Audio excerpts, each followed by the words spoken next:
একটা নারীর প্রকৃত সুখ হলো তার স্বামীর ঘরের সুখই হলো প্রকৃত সুখ। তার বাপের বাড়ি সে কিভাবে কাটালো সেটা ম্যাটার করে না বেশি। সে তার স্বামীর ঘরে যখন আসে তার বেশিরভাগ জীবনটা সে স্বামীর ঘরেই কাটাবে। তাই সে স্বামীর ঘরে কিভাবে জীবনটা কাটাচ্ছে সেটা হলো বড় কথা। সেইটাই দেখতে হলে তোমরা পুরো ভিডিওটা দেখতে থাকো।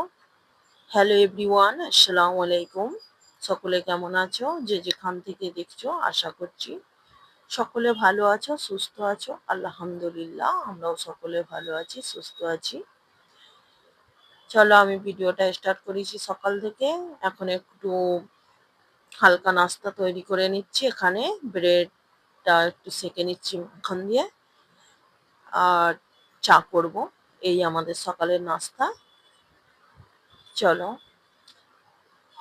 আসলে একটা মেয়ে ছেলে একটা যখন তার বাপ মার বাড়ি মানুষ হয়, সে তার বাপ মার বাড়ি সে পরিস্থিতি যেমনই হোক, গরিবই হোক বড়লোকই হোক, সে যে এমন ভাবেই জীবনযাপন করুক না কেন, সে কটা বছর আর জীবনযাপন কাটাবে?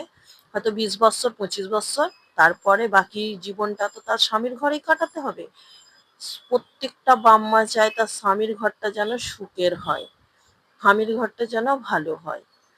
সেই স্বামীর ঘরে যদি সেই একটা মেয়ে ছেলে যদি সুখে শান্তিতে যদি যে কাটায়, আর সেই সুখ শান্তি থেকেই মা তাতে বেশি খুশি হয়। আর সেটাই হলো বড় সুখ। আর আর সে যেরকমই মানুষ হোক।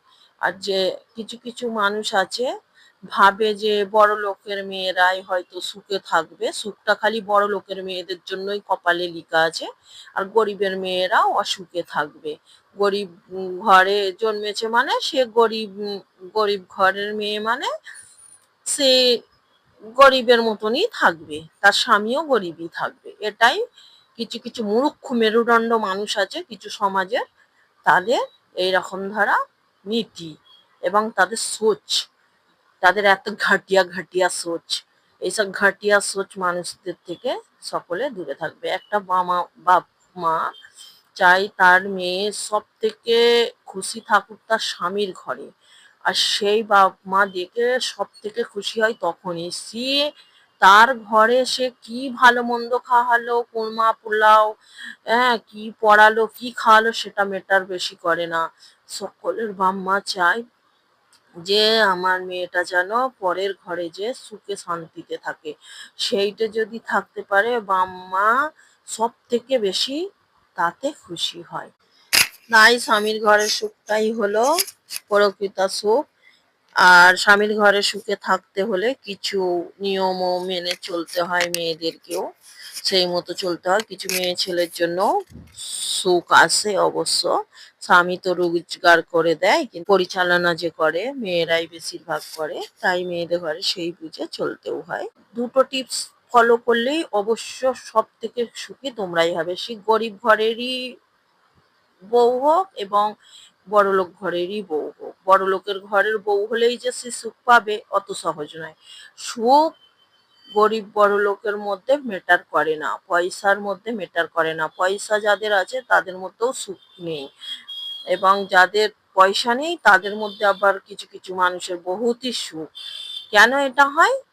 তাদের মনোমানসিকতা আলাদা। যারা পয়সা কম থাকার পরেও তারা নিজেরটা নিয়ে নিজের মতো করে চলে, স্বামীর আয় বুঝে ব্যয় করে, তারা সব থেকে খুশি থাকতে পারে। কারণ হলো কি, তার নিজের জিনিস যতটুকুনি থাকুক না কেন নিজেরটা নিয়ে নিজে খুশি থাকতে বেশি পছন্দ করে। পরের কি আছে সেটা সে ফলো করে না, তাই নিজেকে দুঃখীও ভাবে না, এবং সে সেই জন্য সুখী থাকে। আর তাকে দেখে মানুষ ভাবে যে হ্যাঁ এ সুখে আছে। আর কিছু কিছু মানুষ আছে পয়সা স্বামীর যেরকম আয় সেই বুঝে ব্যয় করে না, অত্যাধিক ব্যয় করে ফেলে। পরে তাদের সেই দুঃখ দুঃখই রয়ে যায়। এবং যারা অন্যর প্রতি দৃষ্টি দিয়ে বসে থাকে যে ওর এই আছে ওর ওই আছে, হ্যাঁ ও ভালো খাচ্ছে, হ্যাঁ ভালো পড়ছে, এই রকম নজর দিয়ে যারা বসে থাকে, নিজেরটা ফলো করে না, লোকের দৃষ্টি দিয়ে বসে থাকে, তখন তারাও দুঃখী থাকে। তারা সুখী হতে পারে না। তারা নিজের সুখটা যে নিজের যে জিনিস আছে সেটা নিয়ে সুখে কাটাবে সেইটা তারা হারিয়ে ফেলে অন্যের জিনিসের প্রতি নজর ডালতে। তাই তাদের জন্য আমি বলতে চাইছি, তোমরা যদি সুখ পেতে চাও তোমার অল্প ইনকামে অল্প এতে তুমি তোমার স্বামীর আয় বুঝে ব্যয় করবে এবং মাস গেলে অল্প কিছু হলেও সঞ্চয় করার চেষ্টা করবে, তাতে তুমি খুবই সুখে থাকবে। এই টিপসগুলো ফলো করবে। আর যাদের পয়সা আছে কিন্তু তাদের সুখ নেই, কিছু কিছু মানুষের কেন সুখ নেই, তাদের ওই পুরুষদের জন্য সুখ থাকে না। তাদের পুরুষদের জন্য এই জন্য সুখ থাকে না, তারা পয়সার পেছনে ছোটে, যে তারা পয়সা সঞ্চয় করার জন্য ছোটে, কিন্তু তার পরিবার ছেলে মেয়ের প্রতি তারা অতটা ধ্যান দেয় না। তাদের শখ আহ্লাদ পূরণ করে না। কিছু কিছু কৃপণ পুরুষ আছে, তারা পয়সা থাকার পরেও স্ত্রী ছেলে মেয়েদের প্রতি খরচা করতে কিপটামি করে। সেই সব পরিবারগুলো খুবই অসুখে থাকে, খুশি থাকে না তারা, অসুখী থাকে তারা এই সব কারণে। তাই সেই সব ভাইদেরকেও বলবো, তোমরা কিপটামি করো না। তোমরা যদি সেই পরিবারের লেগে তুমি তোমার সেই ছেলে মেয়েদের জন্য সেই স্ত্রীর জন্য যদি রোজগার করে থাকো, তাদের ছোট ছোট সুখগুলো অবশ্য পূরণ করো। তাদের খুশিগুলো পূরণ করো। আর আর ওই সব যারা পয়সার পেছনে ছুটতে যেয়ে ফ্যামিলিদেরকে টাইম দেয় না, তারাও সুখে থাকে না। পয়সা আছে বহুত কিন্তু সুখ নেই। তাদেরকেও বলবো তোমরা মাঝে মধ্যে টাইম বের করো, ফ্যামিলিদের সাথে টাইম দিয়ে ঘুরতে বেড়াতে যাও, তাদের কি শখ আহ্লাদ পূরণ করো। খালি খাওয়া আর পড়লেই সুন্দর সুন্দর জামা কাপড় পরলে এবং খেলেই তো সেটাতে সুখ পাওয়া যায় না। সুখের মধ্যে অনেক কিছুই পড়ে। সুখ সেরেফ যে খেলে পড়লেই যে সুখ, সেটা হয় না। তাদের জন্য যদি তোমরা সঞ্চয় করে থাকো, তুমি যদি পয়সা রোজগার করতে থাকো, তাদের সুখটার দিকেও তোমাদের ঘরে খেয়াল রাখতে হবে। তাই তোমরা এই ভুলগুলো করে নিজেদের খুশিগুলো ছোট ছোট জিনিসগুলো নষ্ট করো না। আর পরে অন্য কেউ যে সুখে আছে তার কি আছে না আছে সেই সবে, সে কি খাচ্ছে সে কি পড়ছে সেই সবে ফলো করো না। নিজের কি আছে সেটা দেখো এবং তা থেকেই তুমি সুখ সঞ্চয় করো, সুখে থাকার চেষ্টা করো। তাহলেই দেখবে সব থেকে সুখী তোমরা। আর যারা এই ধরনের ভাবে চলবে অবশ্য তারা সব থেকে খুশি এবং সুখী ফ্যামিলি। চলো, অনেক বকাই হলো, এই ছিল আমার বলার বক্তব্য। আর একটা বাম্মার কাছে তার মেয়ে যখন স্বামীর ঘরে যেয়ে সুখে থাকবে তখন সে হলো বড় সুখী। আর এই কথাটা কারণ হলো বলার, আল্লাহর রহমতে কিছু সমাজের মানুষ আছে, হ্যাঁ, একটু সে ভালো খেলে ভালো পড়লে মানুষের হিংসে করে না, সেই রকম একটা ব্যাপার। হ্যাঁ, আমি খাই, আমার আমার স্বামী আমাকে রানীর মতো রেখেছে, ভালো খায়, ভালো পড়ায়, ভালোভাবে রেখেছে, তার আল্লাহ দিয়েছে, কেন রাখবে না? সে তো তার ফ্যামিলি ছেলে মেয়েদের জন্যই তো রোজগার করছে, কেন রাখবে না? আর সে তো তার তোদের লেগে করছে, ওদের ঘরে বিলিয়ে দিবার লেগে করছে, সে তো তার সন্তানদের জন্য তার স্ত্রীর জন্যই করছে, তাদের ঘরে ভালো রাখবে না? তার তো এটা কর্তব্য এবং তার তো এটা একটা দায়িত্ব। হ্যাঁ, তাকে তো করতেই হবে এবং সে তো এত মেহনত করছে তার ছেলে সন্তান পরিবারকে সুখে রাখার জন্যই। তা দেখে তোদের এত কেন জ্বলন? তোরা কেন এত জ্বলবি? তোদের স্বামী তোদের সন্তানরা কি করছে, তোরা কিভাবে সুখে থাকবি সেই ফলো কর, সেইগুলো চোখ দে। আমাকে আমার স্বামী রানীর মতো রেখেছে, সেটা আমার আমার স্বামীর গর্ব, আমার গর্ব, সেটা আমার বাম্মার গর্ব, আমার বাম্মা দেখে যে খুশি। হুম এই জন্য আমার এই কথাগুলো একটু তোমাদের মাঝে শেয়ার করা। এইসব সমাজের মানুষগুলো থেকে সবাই দূরে থাকবে, বদনজরকারীদের বদনজর থেকে সবাই দূরে থাকবে। আল্লাহ যেন সকলকে যেন হেফাজত করে এইসব বদনজরকারীদের থেকে এবং এইসব খারাপ মনোমানসিকতা মানুষদের থেকে। এইসব মনোমানসিকতা খারাপ মনের মানুষদের জন্য আজ ওদের মন মানসিকতা খারাপের জন্য ওদের মেয়েরা অসুখে থাকে, অসুখে আছে।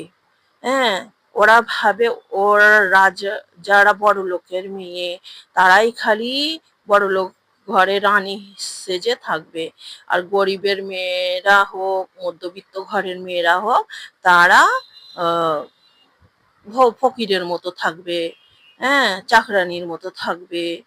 আরে ভাই, কিসমত তো আল্লাহ বদল দেবে না, আল্লাহ যাকে বদলাবে তো সে রাজার ঘরের মেয়ে হলেও বাসি ভাত এসে খাবে আর কুঁড়ে ঘরে বাস করবে। আর সে যদি কুঁড়ে ঘরের মেয়ে হয় না, আল্লাহ যদি তার কিসমতে সোনার ঘর লিখে রাখে না, সে থাকবে তিনতলা ঘর এবং রাজপ্রাসাদ বাড়ির মধ্যে থাকবে এবং বহুত বহুত সুখে থাকবে। কিসমতের মালিক তো আল্লাহ, আল্লাহ বদলাই তার কিসমত। তোরা কেড়ে তোরা জ্বলবি, তোদের নিজের আগুনে জ্বলে পুড়ে খাক হয়ে যা, আল্লাহ তোদের ঘরে ছাই করে দিক। সবাই এইসব মানুষ থেকে দূরে থাকবে। তাই এইটুকুনি আমার বলার বক্তব্য। আমার বাপ মা অনেকই ভাগ্যশালী, আল্লাহর রহমতে আল্লাহ আমাদেরকে অনেক সুখে রেখেছে।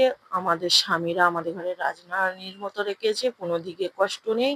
সেটা মানুষের জ্বলছে, এখন বহুত গা হাত জ্বলছে, কুটকুট করছে। কি করবে, যাই হোক নানান কথা তৈরি করছে, করুক, আল্লাহ ওদের ঘরে এইসবই করতে করাক, এটাই আমি দোয়া চাই। আর এদের থেকে আল্লাহ সকলকে হেফাজত করুক। যাই হোক, যারা আমার ভিডিও দেখো ভালো ভালো কমেন্ট করো, অবশ্যই কমেন্ট করে জানাবে এইসব মানুষগুলোর কি বিচার হওয়া দরকার, আর এইসব মানুষগুলো কি ধরনের মানুষ, আর এইসব কথাগুলো আমি যে বললাম এগুলো ঠিক বললাম না ভুল বললাম, অবশ্যই কমেন্ট করে তোমরা জানিও। আর এখানে আমি তো রোজা রেখেছিলাম, আমি এখন ভাত খাচ্ছি, এখানে ইফতার করে নিচ্ছি, সেটা বলতেই ভুলে গেলাম। আর ওখানে আমি রান্না বান্না অনেকগুলোই কিছু করেছিলাম, শিরকোরমা করেছিলাম, গোশ কষা, মাছ দিয়ে পেঁয়াজ দিয়ে। আজকে হুজুরকে ভাত দিবার ছিল, ওনাকে আজকে ভাত দিয়েছিলাম, সেই জন্য ওনাকে শনিবারে খাওয়াই, কিন্তু তারপরেও আজকেও খাওয়ালাম একটু কিছু কারণের জন্য। চলো, যাই কারণ হোক, আমি এখন ইফতারটা করে নিচ্ছি। চলো, তাদের মেয়েরা অসুখে আছে, তাই তাদের এত বুক ধড়ফড় করছে, তাই অন্য মেয়ের সুখ দেখতে পারে না। চলো, এখানে আমার ভিডিওটা এন্ড করছি। আল্লাহ হাফেজ।